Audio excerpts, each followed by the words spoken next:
디모데전서 6장 5절 한 절 말씀입니다. 디모데전서 5장 6절 한 절 말씀 같이 한 목소리로 합독합니다. 시작. 마음이 부패하여지고 진리를 잃어버려 경건을 이익의 방도로 생각하는 자들의 다툼이 일어나느니라. 아멘.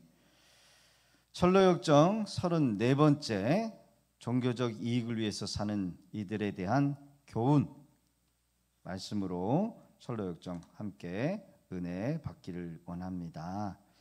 지난주에 이어서 영상 이어서 보겠습니다. 모든 것들을 얻기 위해 종교를 갖는 것이 어찌 유익하지 않다고 할 수 있는가? 돈사랑 씨의 답변에 격찬했다. 그러면서 그들은 똑같은 질문을 크리스천과 소망에게 하기로 했다. 크리스천은 다음과 같이 대답했다. 요한복음 6장 26절에 빵을 얻기 위해 그리스도를 따르는 것은 옳지 않다고 분명히 나와 있으며 예수님과 종교를 이용해 쾌락과 유익을 얻는다는 것은 참으로 가증스러운 행동이기 때문입니다. 하몰과 세겜도 야곱 집안의 딸들과 가축을 탐내서 할례를 받고 종교를 자기 이익의 수단으로 사용하려다가 어찌 되었는지 성경을 읽어보십시오. 종교의 위선자인 바리새인들도 그런 무리의 신앙인들이었죠. 가룟 유다 역시 돈의 눈이 멀어 예수를 팔고 결국 영원한 지옥의 자식이 되지 않았소. 시몬이라는 마술사 역시 성령을 돈 주고 사기 원했소. 세상의 유익을 얻으려고 주님을 믿는 자는 결국 세상의 유익 때문에 주님을 버릴 것이오. 당신이 말했듯 그런 신앙생활을 옳다고 받아들인다면 그런 답변은 이교도적이고 위선적이며 악마 같은 일입니다.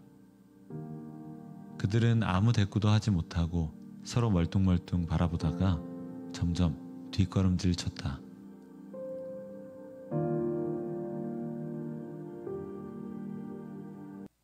우리 주변에 종종 이 사이비 종교에 빠진 사람들이 있습니다.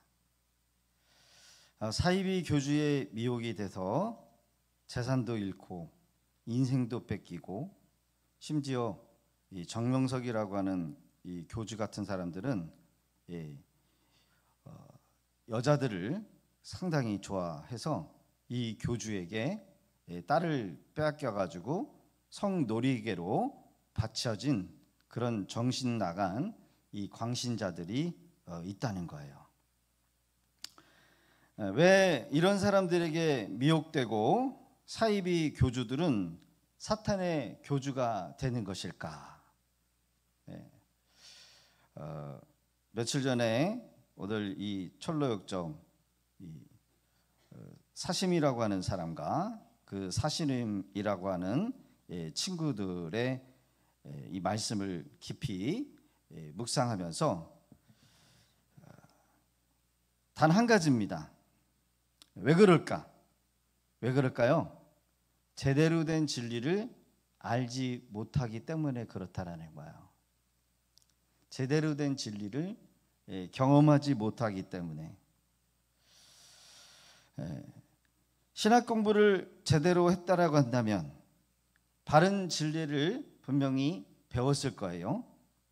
그러나 제대로 된 공부를 처음부터 하지 못했기 때문에 그런 상태에서 목사가 되고 바른 진리를 한 번도 배우지 못하고 체험하지 못하기 때문에 진리가 아닌 결국 진리에서 벗어난 다른 것을 공부했기 때문에 결국 목사들도 사이비 교주가 되고 만다는 겁니다. 영혼을 구원하는 일을 단순히 생계의 목적이나 수단으로 이용하는 그런 목자들이 많아요. 목사들이 많아요. 오늘 이 돈사랑이라고 하는 이 순례자 한 사람이 뭐라고 얘기합니까? 목사들이 돈을 많이 벌고 사례비를 많이 받고 또 성도들한테 인정받고 그래서 더 열심히 설교를 준비해가지고 더 좋은 환경에서 목회하고 사람들의 비유를 맞추고, 사람들의 비유를 맞추기 위해서 교리도 사람들의 마음을 맞는 교리로 바꿔가지고 하는 거는 괜찮다. 얼마든지 종교 행위를 여러분 이렇게 극찬하는 것을 우리가 듣게 됩니다. 이유가 뭡니까? 진리 안에 한 번도 있지 못했기 때문에 그래요. 진리 안에 서지 못했기 때문에. 진리 안에 서지 못한 교회의 지도자가 되면 사탄은 그 사람을 자신의 도구로 쓰기에 최적한 도구가 된다는 거예요. 그래서 항상 우리는 여러분 다른 것 볼 게 없고 우리가 항상 진리 안에 설 수 있도록 우리 자신을 살펴야 됩니다. 교회에서 진리를 가르치지 않으면, 진리를 가르치지 않는 목사도 사탄의 도구가 되고, 성도들도 신앙생활을 하면서 진리에 관심이 없고 다른 것에 마음을 뺏기고 관심을 주게 되면 어떻게 된다고요? 결국은 미혹의 영에 빠져서 결국은 진리에 벗어나게 된다는 거예요. 성도들도 마찬가지입니다. 우리 성도님들이 신앙생활을 아무리 오래 했더라도 우리가 진리 안에 계속해서 머물지 않으면, 그리고 진리를 배우지 않으면 사탄은 자신의 도구로 쓰기에 제일 좋은 도구가 된다는 거예요. 여러분, 참된 진리가 뭡니까? 바로 예수님이요. 믿으십니까? 예수님이 우리를 구원하실 수 있는 유일한 구주가 되신다. 할렐루야. 천하 다른 이름으로 여러분 우리에게 구원할 이름을 주신 적이 없어요. 예수 외에는 구원받을 수 있는 길이 있다 없다? 없다. 그래서 여러분 항상 배우기를 힘쓰고 우리가 진리 안에 있는지 우리 스스로를 계속해서 점검해야 돼요. 학교에서 학생들이 공부를 제대로 배웠는가? 선생님들은 학생들에게 뭘 쳐요? 시험을 쳐요. 하기 싫어도 시험을 쳐야 돼. 시험을 치면서 이 학생들이 제대로 내 수업을 잘 들었는가? 잘 들었는가? 그러면 안 들었으면 다시 공부를 시켜야 돼요. 고등학교, 중학교, 초등학교는 못 따라와도 수업은 계속 진행돼요. 그렇죠? 그러나 대학교에서는 어떻게 해요? 점수가 안 나면 관학을 맞아요. 그러면 돈 주고 다시 공부를 해서 점수를 맞아서 패스가 돼야 졸업을 할 수가 있어요. 여러분 우리 신앙생활도 그냥 1년, 2년, 3년, 4년, 5년, 10년, 20년, 30년, 40년 돼가지고 여전히 신앙이 어린아이의 신앙으로 머물러 있으면 여러분 누구만 손해예요? 나만 손해인 거예요. 하나님은 끊임없이 여러분들의 믿음을 달아봅니다. 시험하십니다. 여러분 믿으십니까? 믿음의 시험을 치면서 성도들이 개개인이 진리 안에 있는지 하나님도 성도들의 믿음을 시험한다는 거예요. 이스라엘 백성들을 여러분 40일 동안 가나안 땅에 정탐꾼을 보냈어요. 정탐을 다 마치고 돌아온 12지파의 대표들이 이제 보고를 하는데 10명의 정탐꾼들은 있는 그대로 사실을 명확하게 있는 사실로 보고를 하는데 그 보고가 믿음의 고백이 아니었어요. 믿음의 고백이 아니라 인간의 육신적인 고백이요. 신장이 어마어마하게 큰 3m가 넘는 그런 장대한 거인들이 그 안에 살고 있고 우리는 그들 보기에는 메뚜기와 같다. 메뚜기 여러분 들판에서 메뚜기 잡아보셨습니까? 그냥 손바닥으로 한번 후덕 치면은 잡히는 그런 메뚜기 같은, 그들은 신장이 장대해. 우리는 그 땅을 정복하지 못할 거다. 그게 맞는 사실이지만 하나님 보시기에는 그게 믿음의 불신앙이었어요. 자신들의 믿음 없음, 그걸로 뭘로 반응합니까? 원망과 불평으로 반응했어요. 하나님 보시기에 40일 동안 12명의 정탐꾼을 보내서 2명의 정탐꾼은 믿음으로 정복하자, 나머지 10명의 정탐꾼은 못한다, 그 이야기를 듣고 악평하는 말을 듣고 원망과 불평으로 대응했어요. 하나님 보시기에 합격입니까? 불합격입니까? 불합격이요. 여태까지 가나안 땅, 여러분이 이 입구까지 올 수 있었던 것은 이스라엘 백성들이 능력이 있어 온 것이 아니고, 홍해를 자신의 능력으로 건넌 것도 아니었고, 반석에서 물이 쪼개져 가지고 물을 마시게 한 것도 자신들의 능력으로 먹은 것도 아니고, 아침이 되면 만나를 보내고 메추라기를 보내고 때를 따라서 하나님이 입히시고 먹이시고 인도해 주셨음에도 불구하고 그것들은 하나도 생각하지 못하고 지금 눈앞에 가나안 땅을 정복해야 될 그 땅을 뭘로 반응했어요? 원망과 불평으로 반응했다는 거예요. 결국 40일이 40년이 돼.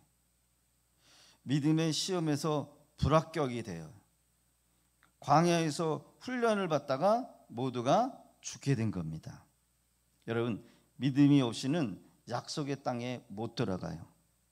우리가 천국에 들어갈 수 있는 것은 믿음으로 들어가는 거예요. 누구를 믿음으로? 누구를 믿음으로? 예수님을 믿는 믿음으로 들어가는 거예요. 그거 외에는 우리가 자랑할 것이 없고, 내 능력으로, 내 자랑으로, 내 의로 들어갈 수 있는 인간은 아무도 없고, 오직 예수님이 나를 대신해서 십자가에서 죽으신 이 은혜와 공로 하나만 믿고 가는 거예요. 할렐루야. 그래서 하나님은 이 땅에서 끊임없이 여러분들의 믿음이 있는지 없는지를 시험하신다는 거예요. 우리가 신앙생활에 있으면서도 여러분, 돈이 있으면 주의 일을 하고 못합니까? 돈이 없어도 믿음으로 하는 거예요. 맞죠? 맞아요? 틀려요? 맞아요. 없으면 못하고 있으면 하고, 있어도 못하는 사람들이 있어요. 믿음이 없어서. 하나님은 끊임없이 우리의 믿음을 테스트해요. 그래서 오늘 주시는 메시지를 통해서 우리가 알아야 될 것이 뭐냐? 진리 안에 우리가 제대로 서 있는가? 자칫 다른 것을 쫓아가는 것이, 여러분, 또는 우리가 진리가 아닌 것을 목적으로 신앙생활하고 있는지 부지런히 여러분들의 믿음을 점검해야 합니다. 거듭 말씀드리면, 진리 안에 서 있지 않으면 사탄은 우리를 자신의 도구로 사용한다는 거예요. 사탄의 도구로, 진리 안에 있지 않은 사람을 여러분 자기가 쓰기에 딱 좋은 사람으로 쓰는 거예요. 예, 알겠습니다. 진리 안에 우리가 서야 돼요. 예수 안에 머물러야 돼요. 믿음으로 행해야 돼요. 교회를 다녀도 불의의 도구로 쓰임받는 자가 돼서는 안 된다는 거예요. 예수님의 제자 가룟 유다, 진리 안에 서 있지 않았어요. 기적을 봤어요. 죽은 나사로를 살려내는 걸 봤어요.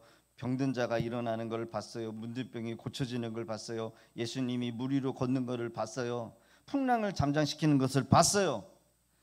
많은 것을 보았음에도 불구하고 가룟 유다는 예수님이 십자가에 죽고 다시 살아난다고 하는 이 사실을 알고 있었음에도 불구하고 예수를 따라가다가는 결국은 자기의 야망, 자기의 뜻을 이루지 못하고 예수님처럼 십자가에 죽는 것을 알았기 때문에, 이렇게 있다가는 안 되겠다, 예수님을 팔아먹자. 진리 안에 서 있지 못했어요. 결국 사탄이 쓸 수밖에 없는 도구로 가룟 유다를 쓴 거요. 베드로는 비록 예수님을 3번이나 부인은 했지만 철저히 회개하고 다시 사도로 쓰임 받는 유종의 미로 그를 하나님 앞에 다 드렸어요. 오늘 철로역종에 사심이라고 하는 사람이 나오면서 이 사심과 함께 동행했던 친구들이 있는데 이름이 세상 집착시, 인색한 사람, 돈을 사랑하는 사람이라고 하는 이름을 가지고 있는 이 세 사람이 사심씨와 소망씨와 크리스찬을 만납니다. 이분들도 교회 안에 신앙생활하는 사람들이에요. 이분들도 자기는 천국 갈 수 있다라고 여러분 순례길을 따랐던 사람들이에요. 세상 집착시, 인색지, 여러분 돈을 사랑하는 사람. 여러분 교회 안에 있어요, 그런 사람들. 그 사람들이 오늘 저와 여러분들이 아니시기를 주 이름으로 부탁드립니다. 세상 집착, 하나님보다 세상이 더 좋아. 아직 내려놓지 못할 게 많아. 그리고 하나님 앞에는 인색해. 자기한테는 풍요롭게 자기 할 거는 다 하고 먹을 거면 다 먹고 누릴 거 다 먹고 애들한테 투자할 거 다 하는데 하나님 앞에 드리는 거는 아주 인색해. 있어요, 없어요? 우리 양심의 손을 얹고 우리 안에 그런 모습들이 다 있잖아요. 그렇죠? 돈을 사랑함시. 우리가 기도를 하는데 여러분 하나님 앞에 돈 달라고 많이 기도하잖아요. 사실 여러분 이의 모습이 우리의 모습이요. 우리의 모습이에요. 돈 사랑함씨가 열심히 종교생활하는 자신들에게 주는 유익함에 대해서 늘어놨어요. 이 모든 조건이 종교생활함으로써 얻어지는 좋은 유익이 있다는 거예요. 심지어 교회에서 직업적으로 목회 사역하는 목사 역시 사례비를 줌으로써 사례비를 받고 더 열심히 설교하고 성경 연구를 통해서 자신의 직업을 더욱더 극대함으로 더 많은 신도들 신망을 얻고 더 나은 사례비를 받는 것은 도덕적으로 좋은 일이다. 그래서 합리화시켰어요. 그러나 참된 목자는 여러분 돈을 받기 위해서 돈을 벌기 위해서 일하는 자가 아니지요. 부귀영화를 누리려고 이 고난의 밥, 이 가시밭 길 가는 건 아니에요. 근데 이 돈 사랑씨는 그런 식으로 인본주의적으로 바라봤다는 거예요. 자신이 살고 있는 마을에도 그러한 마음으로 모두가 일한다는 겁니다. 즉 경건을 이용해서 돈을 버는 수단으로 이용하는 거예요. 사실 교회 안에 이런 변질적인 일들이 일어나죠. 처음에는 신앙이 좋은 사람을 닮아가다가 점점점 신앙생활을 오래 하면서 이제 직분도 받고 교회에 이런 일 저런 일 다 잘하는 거예요. 닳고 달아요. 그래서 경건의 재료를 이익으로 사심을 채우기 위해서 유익을 얻으려고 하는 자로 변질이 된다는 거예요. 그래서 큰 교회로 옮겨가지고 사업하시는 분들도 있어요. 좋은 회장님, 사장님 관계를 맺어가지고 사업에 이익을 얻기 위해서. 여러분 왜 이런 일이 일어나는 걸까? 제가 서두에 말씀드린 것처럼 진리 안에는 머물기 싫어하고 신앙이 변질되어 가고 있다는 거예요. 그러면 이때부터 사탄은 자신이 이용하기 좋은 도구로 그 사람을 쓰기 좋은 상태가 된다는 거예요. 자, 성경 안에 그런 인물들이 있다는 사실이 너무나 많은데 몇 가지로 여러분 제가 설명해 봅니다. 종교를 자기 이익의 수단으로 이용한 사람이 누가 있을까? 사도행전 8장 9절 24절에 보면은 마술사 시몬이라고 하는 사람이 나와요. 사도행전 8장 9절에 보면은 시몬이라고 하는 사람이 한 성에 살고 있는데 마술을 행해가지고 사마리아 백성들을 놀라게 하고 자칭 큰 선지자다. 그래서 낮은 사람부터 높은 사람까지 다 이 마술사 시몬을 따르고 그걸로 인해서 돈도 벌고 그것을 하나님의 능력이라고 사람들에게 보입니다. 오랫동안 그 마술에 놀래서 사람들이 그를 따라요. 빌립이 하나님의 나라와 예수 그리스도의 이름에 관하여 전도함을 그들이 믿고 남녀가 다 세례를 받습니다. 시몬도 믿고 세례를 받은 후에 전심으로 빌립을 따라다닌다고 사도행전 8장 13절은 기록하고 있어요. 빌립에게 나타나는 그 표적 능력을 보면서 예루살렘에 있는 사도들이 사마리아도 하나님의 말씀을 받았담을 듣습니다. 그때 베드로와 요한을 보내요. 사마리아로. 그들이 내려가서 그들을 위하여 성령 받기를 위하여 기도합니다. 아직 사람에게도 성령이 한 번도 내린 적이 없기 때문에 주 예수의 이름으로 세례만 받을 뿐이었다는 거예요. 이에 두 사도가 그들에게 안수함에 성령이 임합니다. 시몬이 사도들의 안수로 성령 받는 것을 보고 돈을 들여요. 이르되 이 권능을 내게 주소서. 누구든지 내가 안수하는 사람은 성령을 받게 하여 주소서 하니 베드로가 이르되 내가 하나님의 선물을 돈 주고 살 줄로 생각하였으니 내 은과 내가 함께 망할지어다. 하나님 앞에서 내 마음이 바르지 못하니 이 도에는 내가 관계도 없고 분깃도 될 것도 없느니라. 그러므로 너의 이 악함을 회개하고 주께 기도하라. 혹 마음에 품은 것을 사하여 주시리라. 시몬이 대답하여 이르되 나를 위하여 주께 기도한 말한 것이 하나도 내게 임하지 않게 하소서 하니라. 여러분, 마술사 시몬도 여러분 빌립을 따라다니면서 말씀을 듣고 세례도 받았어요. 여러분, 교회 안에 조금 은혜 받고 은사 받았고 여러분 그런 사람들이 가끔 있어요. 내가 환상을 봤다, 음성을 들었다. 그거 여러분 미혹하는 거예요. 내가 좀 당신보다 기도를 많이 하는 사람이다. 그런데 나한테 이런 메시지를 주더라. 그 뭐예요? 자기가 신령하니까 당신보다 내가 조금 영적으로 깊다. 이렇게 얘기를 하면서 그런 말을 하는 순간 뭐예요? 미혹당하는 거예요. 시몬이 뭐라고 그럽니까? 이 권능도 내게 주소서. 누구든지 내가 안수하는 사람은 성령을 받게 하여 주옵소서. 이 사람의 목적은 뭐예요? 이 종교생활, 이 생활을 통해서 이전에 자기가 마술을 행해가지고 사람들한테 여러분 자칭 큰 사람이다, 선지자다, 사람들한테 따르고 사람들을 여러분요 자기 마음대로 하려고 하는 그런 심리가 있었다는 거예요. 베드로에게 이 권능을 돈으로 살 수 있게 해달라고 요청을 하지만 베드로의 강한 책망을 받고 내 마음이 하나님 앞에 바르지 못하다 이렇게 책망을 받죠. 여러분, 이와 비슷하게 제대로 된 훈련과 사역, 말씀 훈련이 없이는 오히려 은사를 가지고 있는 사람들이 얼마나 여러분 교회에 해를 끼치는지를 우리가 알아야 돼요.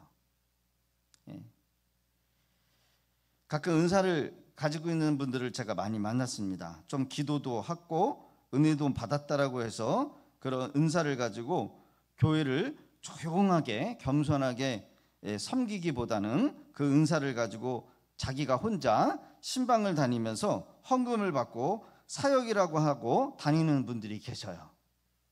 여러분, 혹시라도 그런 사람 만나면 여러분 따라가지도 말고 궁금해하지도 말고 믿지도 말고 교제하지도 마시기를 바랍니다. 오히려 그런 은사를 가지고 있는 사람들이 교회에 여러분 덕을 끼치는 것이 아니라 교회를 큰 해를 가져다 준다는 거예요. 자, 두 번째로는 발람 선지자가 있습니다. 민수기 22장부터 24장의 기록을 보면 이 발람이라고 하는 선지자가 있었는데 하나님의 예언하는 능력을 가지고 있는 사람이었어요. 그러나 돈을 위해서 이스라엘을 저주하는 도구로 이 사람이 부름받습니다. 돈 때문에. 하나님의 뜻은 이스라엘 백성들을 향하여 축복을 해주는 것인데 자꾸 돈을 받고 뭐예요? 저주를 시키는 거죠. 저주하려고 하다 보니까 여러분 입에서 뭐가 나가요? 하나님의 축복이 나가다라는 거예요. 결국 이후에는 이스라엘 백성들을 죄에 빠지게 하는 조언들을 원수들에게 흘립니다. 야, 내가 저주하려고 그랬는데 도무지 내 입에서는 저주가 안 나. 하나님께서 간섭하는. 여러분 이렇게까지 알면은 깨달아야 되잖아요. 저주하려고 나귀를 타고 가다가 나귀가 주의 사자가 칼을 들고 죽이려고 하는 주인을 죽이려고 하는 이 모습을 보고 딴 데로 가다가 매를 막 때려요, 나귀를. 근데 나귀 입에서 사람의 말이 터져 나오는 거예요. 그럼에도 불구하고 이 발람이 깨닫지 못하는 거예요. 왜? 돈에 눈이 어두워 있어서. 하나님의 예언하는 능력은 아무나 가질 수 있는 것이 아니죠. 은총을 입은 자. 근데 물질의 유혹을 이기지 못해서 부패하게 되어버렸다는 거예요. 이게 발람 선지자의 예예요.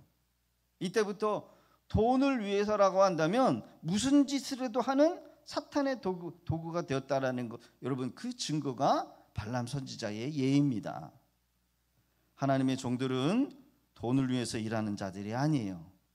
오직 주님이 주신 은혜 안에서 만족하면서 주님의 일만 해야 됩니다. 사도행전 5장 1절부터 7절에 보면 아나니와 삽비라 부부의 이야기가 나와요. 재산을 팔아서 교회를 바친 것처럼 위장을 하지만 일부는 숨기고 베드로 사도를 속입니다. 이때 성령을 속이는 죄가 되어서 한날 이 부부는 죽게 되고 초대교회의 큰 시험거리가 되고 말아요.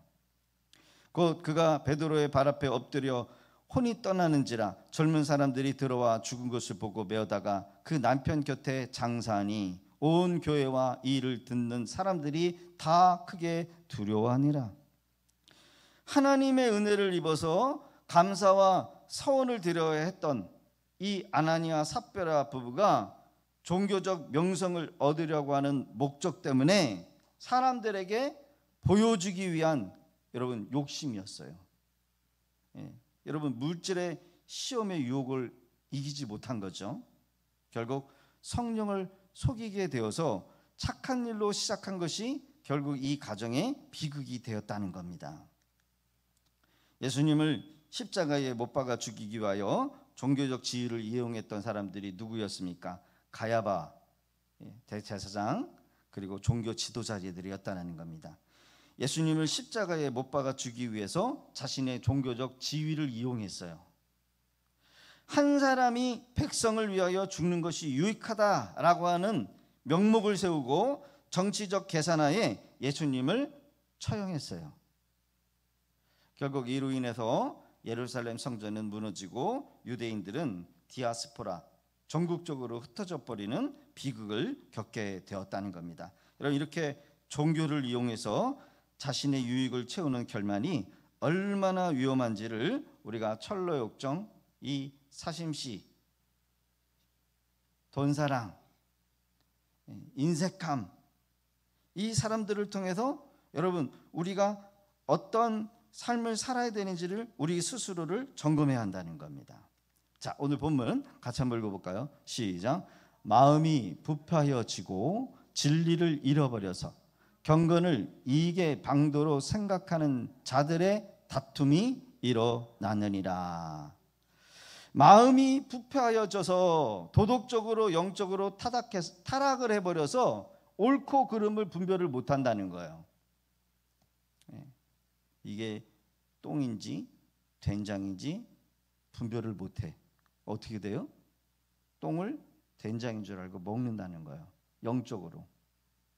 그래서 죄에 뒹굴러는 거예요. 죄에 뒹굴르면서 자기가 죄에 빠져 있는지를 몰라요. 도덕적으로 영적으로 타락해버리는 거에 마음이 부패해졌다는 거예요. 분별력을 잃어버렸다는 거예요. 결국 참된 진리 안에 거하지 못한 자로 남습니다. 여러분, 성도의 능력은 어디서 나오느냐? 경건에서 나와요. 따라 봅시다. 성도의 능력은 경건에서 나옵니다. 세상으로부터 구별되고 정직하고 말씀을 지키면서 사는 거, 사랑하면서 사는 거, 도우면서 사는 거, 하나님을 예배하고 하나님을 위해서 사는 거, 이게 경건이요. 세상 속에 살면서 소금의 역할이 되어지고 빛의 역할이 되어서 우리가 가는 곳마다 귀신이 떠나가고 흉악의 결박이 끊어지고 병마가 고쳐지고 우리가 기도하고 찬양할 때 여러분 그 안에 흉악의 결박이 끊어지는 거예요. 할렐루야. 그런데 그런 능력이 없으면 짓밟히는 거예요. 세상 사람들이 무시해요. 무시 당해보셨습니까? 시비 걸면은 여러분요 넘어가는 거예요. 비웃고 조롱하고 능력도 없고 기도했는데 은혜도 없고 예배드렸는데 감동도 없고 하나님 앞에 헌신했는데도 기쁨이 없고 경건의 능력이 없어지는 거예요. 그럼 뭐만 남아요? 종교생활만 남는 거예요. 종교생활 껍데기. 그때부터는 경건을 이용해서 뭐예요? 종교생활이 되는 거예요. 열매가 없어요. 열매가. 여러분 용사 시컨 씨 뿌리고 농약 주고 비료 주고 근데 가을에 되었는데 여러분 열매가 하나도 없는 그런 빈 껍데기만 여러분 맺혀 있다. 여러분 농사 질만 해요? 다시는 농사 짓지 않고 땅을 갈아 엎어버리죠. 여러분 우리의 신앙도 마찬가지죠. 열매가 있어야 돼요. 열매가. 마음에 감동이 있고 기쁨이 있고 전도해서 여러분요 사람들을 낳고 내가 은혜 받았으니까 너도 같이 은혜 받아보자. 우리 교회 가보자. 여러분 이게 열매죠. 경건의 능력이 사라지게 되면 여러분 그냥 모양만 남는 거예요. 모양만. 그냥 모양. 아무 유익이 없어요. 그냥 감동도 없고 은혜도 없고 그냥 빈 껍데기요. 빈 껍데기로 여러분 성도들이 앉아 있으면은 교회는 뭐예요? 의미가 없는 거예요. 공동체 안에 결국 뭐만 일어날까요? 빈 껍데기로만 있어도 다행인데 그 다음부터 뭐가 일어나냐면 사탄의 역사가 일어난다는 거예요. 서로 지지고 볶고 싸우고 미워하고 시기하고 설득고 시험 들고 그렇죠? 원치 않는 열매가 맺혀진다는 거예요. 우리의 삶 가운데 내가 기도 열심히 하고 신앙생활 열심히 하는데도 불구하고 다툼이 일어나고 여러분 빈 껍데기가 있고 아무것도 결실하지 못하다라고 한다면 여러분 우리는 우리 자신을 되돌아봐야 될 줄로 믿습니다. 종교의 생활을 이익으로 얻으려는 자는 시험에 빠진다는 거예요. 결국은 사탄의 도구가 되는데 결국은 그 나머지 사심씨와 세상씨와 그리고 인색씨와 돈 사랑함씨는 결국은 여러분요 큰 불의를 당해서 인생이 끝나는 거죠. 순례의 길 제대로 걷지 못해요. 예수님을 믿는 것은 세상의 유익을 얻으려고 생각하는 순간 진리에서 떠난 것이 되는 거예요. 예수님을 통해서 세상의 유익이 얻게 된다라고 되는 순간 여러분 주님을 배신해요. 가룟 유다처럼 교회를 배신해요. 신앙을 배신해요. 더 나쁜 악한 사람으로 타락하고 말아요. 오히려 예수 믿지 않고 교회 생활 안 한 사람은 몰라서 교회를 비난하지는 않지만 그러나 여러분 예수 믿다가 타락해버리면 더 악한 사람이 돼서 교회를 더 비난하고 주의 종들을 더 비난해요. 예수 믿는 사람들을 더 뭐예요? 지옥의 자리로 떨어뜨리는 자로 쓰임받는다는 거예요. 사랑하는 성도 여러분, 주님을 통하여 이 세상에 어떤 유익을 얻으려고 우리가 생각할 것이 아니라 오히려 우리 주님을 위하여 모든 것을 이를 각오를 하며 좁은 문, 좁은 길 걷기를 힘쓰는 저와 여러분 되시기를 주의 이름으로 축복합니다.